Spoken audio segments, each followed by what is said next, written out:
Hey, it's Phil Ratcliffe, and welcome to another episode. We've got a great story to tell you guys. We got Julie Maurer here from B2 Solutions. Thanks for being here, Julie. Glad to be here. Thanks, Awesome. Phil. So what we're going to talk about is they have an awesome business. Her and her husband work together, and they basically tech consult to small, medium-sized businesses, sometimes individuals, but mainly businesses, right? That's correct. And it's so needed because technology, computers can make our lives so much better, make our productivity better, increase our profits, but a lot of times we ignore it because we don't know how to do it, right? So... A lot of ways I think of technology as like a utility. If it works well, it's great. You It's a ignore tool. it, You right? have it, you ignore it. If you have a great tech person, you don't know that they're good until you really need something or until you have something that's broken. When there's a problem. Then you really notice it. It's like, like electricity or water. You just take it for granted until it's not there. Well, and sometimes you don't even know you have a problem, right? So if somebody's using an old computer with old hardware and is running so slow and they're paying a bunch of people to work for them and it's taking them 3 times longer, how much money does that waste? A really good example of that, I have a new client that was recommended to me. Almost all of our clients are word of mouth by referral. And this is a good example of somebody that Brian and I can help well. Brian Maurer is my husband, also other owner of B2 Solutions. But this client is a general contractor. He has been in business with a partner for 7 years. He and his partner decided to part ways, and he acquired the rest of the business. So this is an excellent time for somebody, if you're acquiring a new business or starting up, to take a fresh look at all of your technology.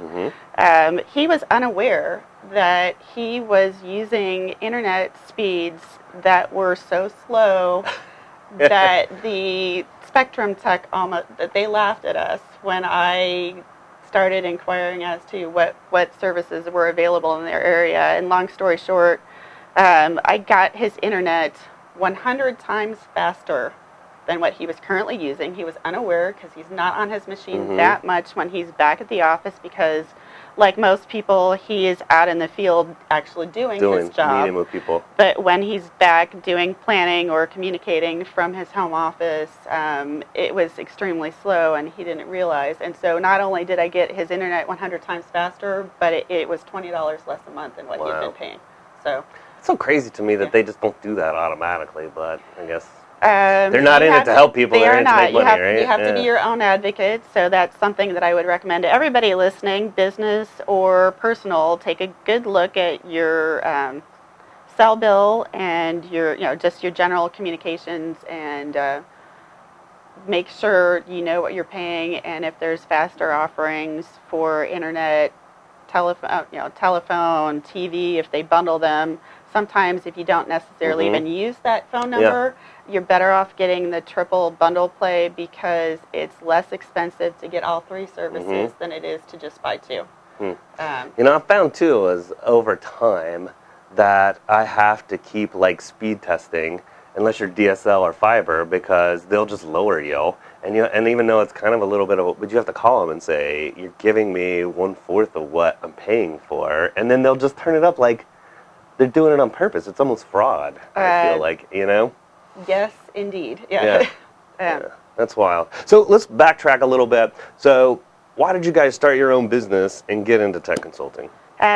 Brian is originally educated as a CPA. Was working for a CPA firm in Worthington, and he had schooling in college in addition to accounting. He also had some computer classes and some networking classes, and so in addition to him doing his accounting work, they had hired him to help automate their office, and this was before they had any server. They were literally going from paper journals to QuickBooks and all the things that we think Peachtree, all the things that we think of now as old hat, but back then it was new. So Brian was the person who put together their business network for them, and they decided they wanted to branch out and offer computer technology consulting.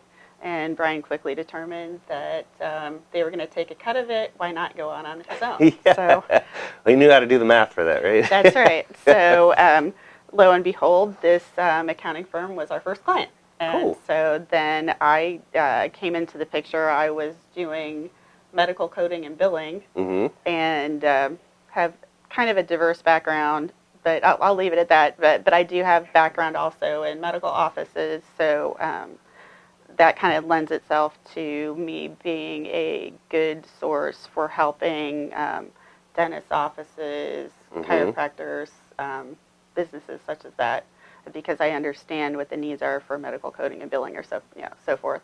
So anyway, Brian and I had another partner that we worked with for a while, and under the B2 Solutions name, we've been working together doing tech for over 20 years, but B2 Solutions, we just celebrated our 11th year as that business. Awesome. So. You know, I love businesses like yours, kind of like ours, but I like the fact that if you can find really good people, you cut out all the middleman, and it's like you make a great living, but the end cost to the people that you help is like half. Absolutely. And it's like so symbiotic. It's awesome. Yeah, you know? and one of the things that is really great about Brian and I, what makes us different, is that when you're working with us, you're working with the principles of the company. We don't sub out our work. You get combined over 40 years of experience, and we each have different skills and different subsets that we bring to the table. So there's a continuity of support. When you retain us, you don't lose that.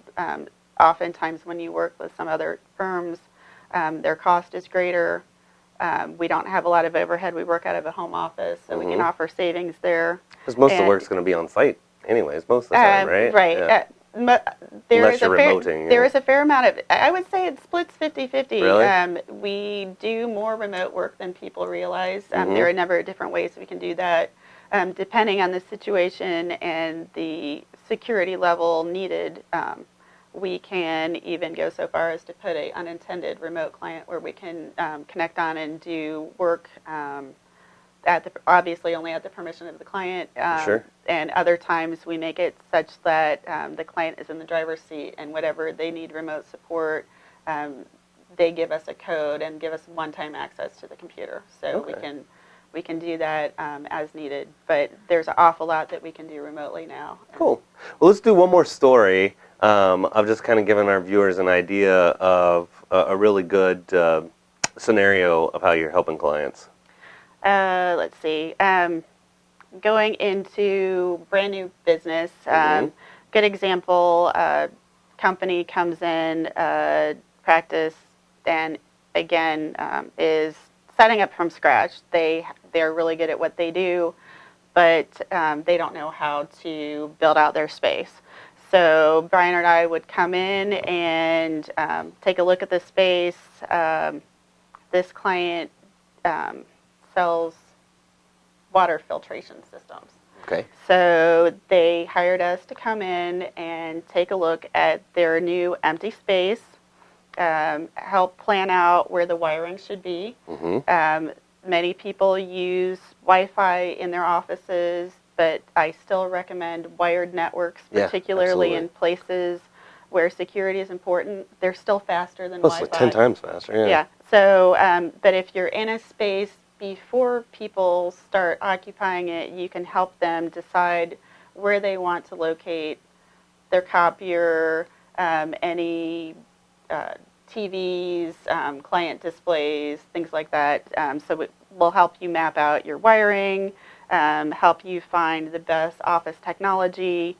Everything all connects together anymore. Sure. And if you would do it like you're talking about and lay it out from the beginning, then a lot of people don't even realize that it's not that hard to have a gigabit network, like 1,000 instead of 100, and all it takes is one bottleneck to slow the whole office down if they got to transfer files back and forth or whatever the case. That's a really good example. A lot of offices are probably still running on 10/100 networks. The switches do bottleneck speed, and if you have a network that's been in place for 10 years, it's quite likely that you are slowing down the traffic in your office by 10 times, and those switches can be easily replaced if you're a small office for $200 if you're talking about 24 ports. It's Even just, smart things, like on our server, we plugged in like 4 Ethernets into there that are gigabit. So like, since there'll be multiple people, and we do a lot of video, obviously you Right. guys are watching video,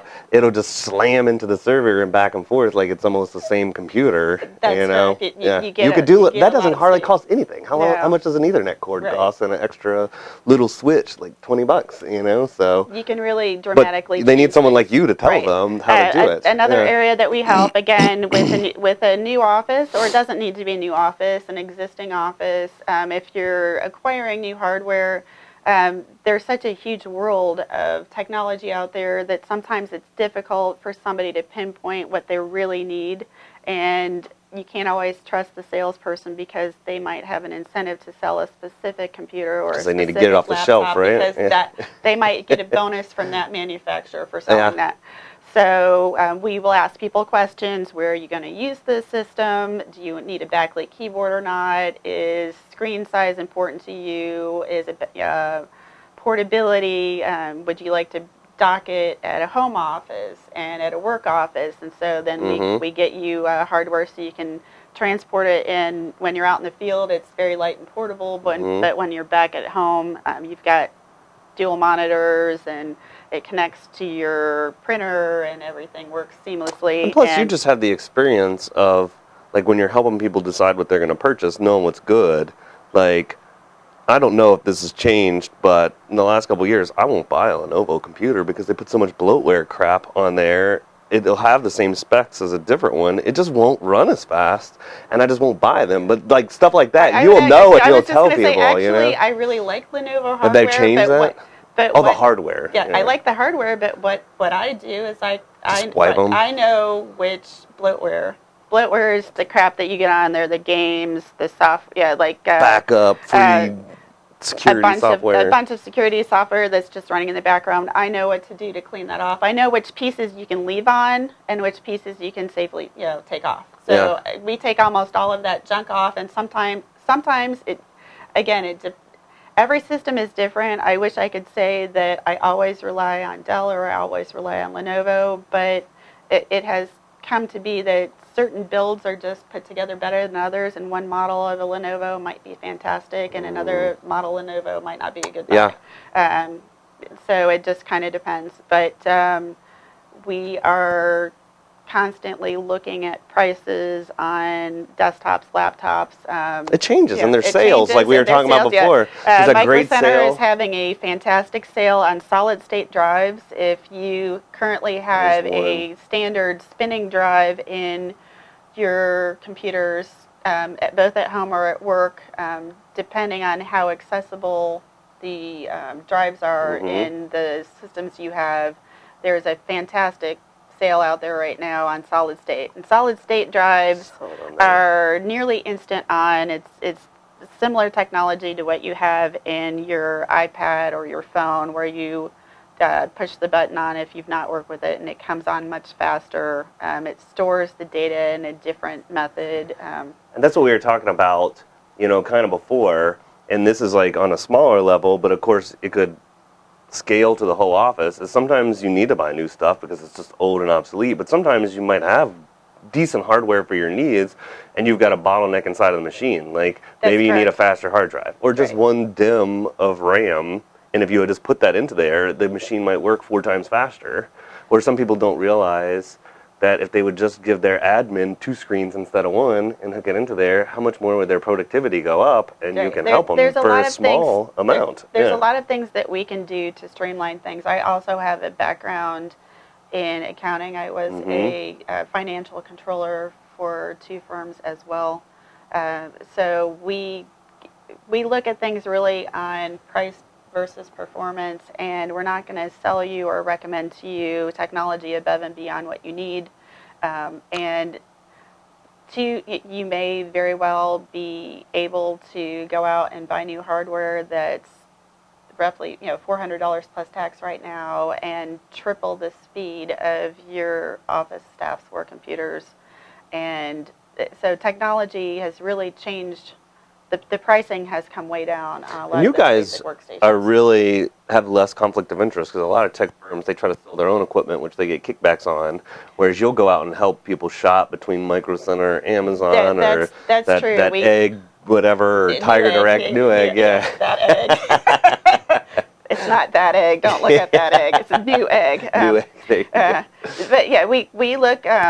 Brian and I are not allied to any one software or solution. We have deliberately tried to stay away from financial relationships with technology, and it's tempting because there's definitely money to be made by getting royalties or referral fees, but we are your advocate, similar to how Rebel is a fiduciary. Yes. We are our client advocate, and sometimes basically all we serve people with is our time. That's all we sell is our time. If we help you buy hardware or software, we don't mark it up. We pass it through. We either buy it for you and sell it back to you at the same exact cost, or we make arrangements for you to purchase it yourself after we make the recommendations and tell you where to pick it up. Cool. So. All right, well, kind of finishing up, what important, kind of like hot off the press opportunities or threats should people be aware of right now? Big threats right now, you may have heard before, but there is an issue in the security of Intel processors. And it's something that's in the hardware itself. And so there are Windows patches that have been put into place to alleviate those vulnerabilities. So the biggest thing that I can tell anyone to do, regardless of any threats, is update your security patches. And if there is some software that you're running that won't let you run on updated equipment, if it's the kind of thing that you can run it within your office but not have it connected to the internet, if you can make it a standalone machine, then try to keep it isolated from the outside world. But most of the people that ever get ransomware, a lot of the vectors are people not just simply not patching their systems. So best advice I can give you is run those updates.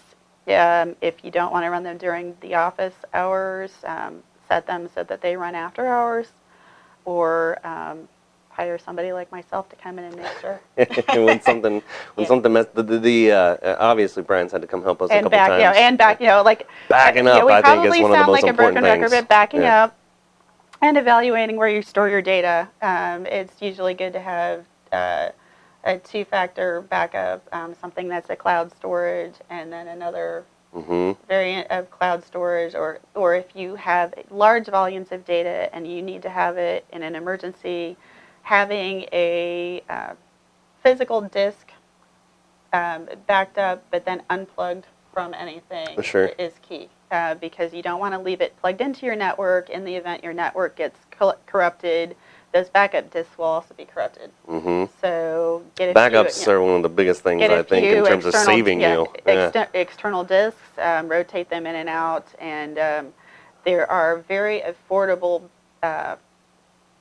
backup software utilities that we can help. You've recommended one to us that we really like. That can help you save money, because sometimes if we just had to have you try to figure out what the problem was from scratch and fix it, it would take forever rather than just reverting back to a version that worked. And it's also it's also a good idea to quarterly take a look at where your data is stored, and are you really backing up everything you think you're backing up? Are your office staff members really saving the things that they're supposed to on that network attached drive or on the network folders, or are they putting them on their desktops because it's more convenient for them and they don't feel like they're not doing it the way that they're supposed to be? So sometimes a little bit of staff education as to where things should go can be helpful. And especially your key items, things that you can't live without, make sure at least once a quarter or maybe even once a month that your backup is really there. And if you know how to run a test, do a test, restore. Make sure that data is actually there. And then it would suck when something happens and you think it's there. And it's unfortunately, I have to be the bearer of bad news more than I would like, because people have set up their backup systems themselves and they'd forgotten a key folder, and then, I have to say, then the thing isn't there. Windows backup and restore has failed me tons more than it's helped me, but that system that you recommended has worked every time. And so you just can't, I mean, Windows is all right, but you just can't trust them for everything, you know, so... Again, there's pros and cons to everything. There's always going to be. You don't want to throw anybody under the bus, but I will. I guess I just want to say this. If anything, there is going to be a time that you lose a file or a folder. Yeah. It's going to happen. There is going to be a time that you get a virus or some sort of malware or something like that on your computer. You just need to be vigilant, and the moment you notice something acting oddly, also, if you do have a good tech provider you work with, let them know right away.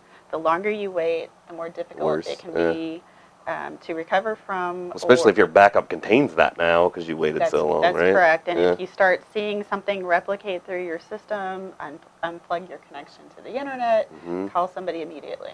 Yeah. Awesome. Well, thanks for coming in, Julie. Absolutely. That was awesome. You guys...